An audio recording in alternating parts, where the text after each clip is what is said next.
Recapping my first day at the Chipotle Nationals. Spoiler, if you are a Michigan State fan, this would have been a great day to attend. Even Tom Izzo was in the house. In the first game, we had Link Academy out of Branson, Missouri taking on Wasatch Academy out of Mount Pleasant, Utah. The Lions won by a score of 69-62, and they were led by Michigan State commit Carlos Medlock Jr., who had a game-high 21 points. I have to say, Medlock is the most Michigan State point guard you will find.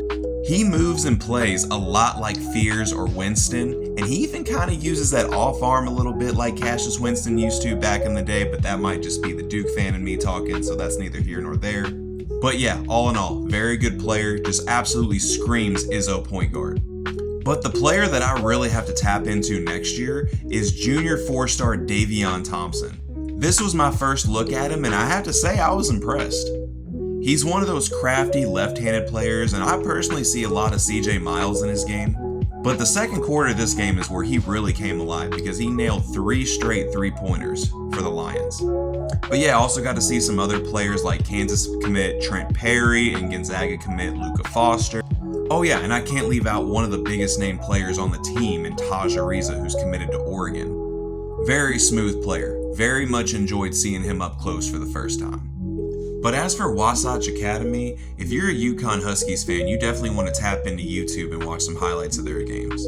Because they have a shooting guard by the name of Junior County, who if he sticks around at UConn for a couple years is going to be a fan favorite. He has a high motor, he can create off the dribble, and he's one of the best rebounding guards in this event. He's just another one of those scrappy guards that Danny Hurley just absolutely loves. But overall, I think Link was able to win this game because they were basically able to get to the basket whenever they wanted, and when they weren't scoring at the rim, they were facilitating, kicking out to open shooters on the wing. Wasatch started to gain a little bit of momentum when they set up their full court press, but ultimately Link just put the ball in the hands of their Michigan State commit and basically settled everybody down. But the second game of the day, we had Spire Academy out of Geneva, Ohio, taking on Archbishop Stepinac out of White Plains, New York. And let me tell you, this game was not as close as this final score will tell you. Spire led by 22 points at the end of the third quarter, and head coach Kevin Boyle, yes, former Montverde coach Kevin Boyle, pulled his starters. And it was at that point that the Crusaders set up their full court press, and it really rattled a lot of the end of the bench guys. They slowly clawed back in and even got as close to 7 points. But the starters would come back in and ultimately pace Spire to victory. Spire was led by Alabama commit Terrace Bowie, who tallied 22 points, 9 rebounds, and 6 assists. And it really feels like Alabama has done this a couple times as of recently. Bowie is rated 33 in the SportsCenter Next Top 100, and let me tell you, he's every bit of that. He can score on the ball, he can score off the ball, he's an elite athlete, and just brings so many different things to the table. But also a few years back, I said the exact same thing about a current Alabama player by the name of LeBaron Philon, who was also rated around the 30 range of SC Next Top 100. But watching this game, you really see why Kevin Boyle has had the success at the high school level that he's had. The ball movement and chemistry that we saw from Spire tonight was absolutely top-notch.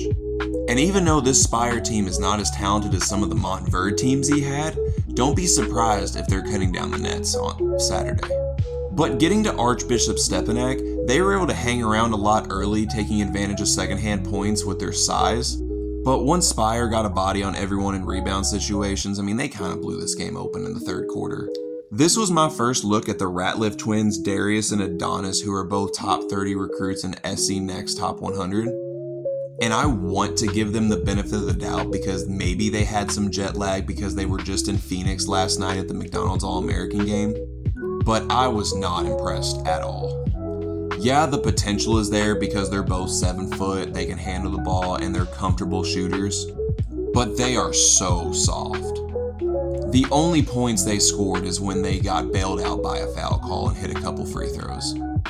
They could not handle physicality at all on the offensive end and were getting pushed off the block from rebound situations. But yeah, I hope Coach Musselman can get them in the weight room next year because if not, they're going to get eaten alive in the Big Ten.